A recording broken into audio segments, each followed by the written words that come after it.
Hello दोस्तों, कैसे हैं आप? अगर हमारे यूट्यूब चैनल पर आप नए हैं तो लाइक कर दें, सब्सक्राइब कर दें और शेयर कर दें और बेल आइकन बटन को प्रेस कर दें। हमारी नई आने वाली वीडियो आपके पास पहुंचे। दोस्तों ये हमने अंदर से इंडोर ऑन कर दिया, ये बाहर आउटर पर आ गए। ये आउटर अभी ऑन हो जाता है। ऑन होने के बाद इसके ऊपर हल्का सा ड्रॉप्स आ जाएंगे, पानी आ जाएगा इस पाइप के ऊपर। ये इसका डिस्चार्ज पाइप है, इससे कंप्रेसर के अंदर से गैस निकलती है। ये सेक्शन पाइप है, ये एसी की गैस को सक करता है अपने अंदर, यानी इंडोर के अंदर से गैस को अपनी तरफ खींचता है। ठीक है, सबसे पहले हम इसके ये डेड कैप है, ये इसके डेड कैप है। इसके अंदर एल की बॉल होते हैं, उसको करेंगे, फिर एल की बॉल को टाइट कर देंगे। अभी हम वेट करते हैं एसी चलने का। एसी चल जाता है तो फिर मैं आपको बताता हूँ।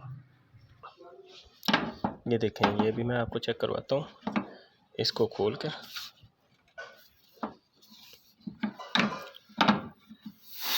ये देखें, इसके अंदर से गैस लीक हो रही है। ठीक है, इसको हम दोबारा फिर टाइट कर देंगे। जब ये चलता है तो चलने के बाद गैस स्टोर करके फिर मैं आपको चेक करवाता हूँ। जी ये देखें, हमारा आउटर ऑन हो गया। अब आउटर ऑन होने के बाद हम इसके डेड वेल को खोल लेंगे, इसे डेड कैप को खोल लेंगे दोनों को।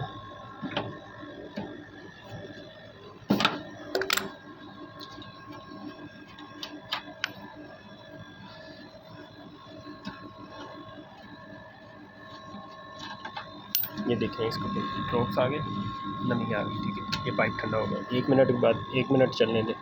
जब ये अच्छी तरह से ये बारीक वाला पाइप ठंडा हो जाए तो फिर इसकी एल की बॉल को, ये इसके अंदर वाले एल की बॉल है, इसके अंदर ये 5 की एल की लगा कर इसको बंद कर दें आहिस्ता आहिस्ता।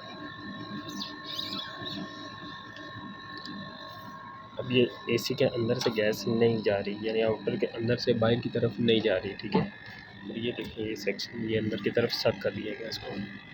अब इसको भी आहिस्ता आहिस्ता तकरीबन 15 से 20 सेकंड के अंदर अंदर बंद कर दें।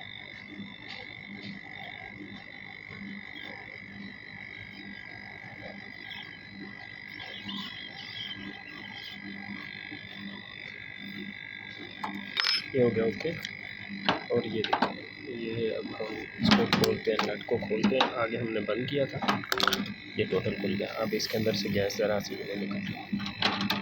हमारी ये गैस स्टोर होगी, ये हमारी गैस स्टोर होगी। अब जहाँ पर मर्ज़ी इसको जाकर लगा कर पहले फिर ये बारीक पाइप को खोलना है, फिर ये मोटे पाइप को, और जब गैस को बंद करना पहले इसको बंद करना है, फिर इसको बंद करना है। ये साइकिल उल्टा हो जाएगा, आपकी गैस स्टोर होगी।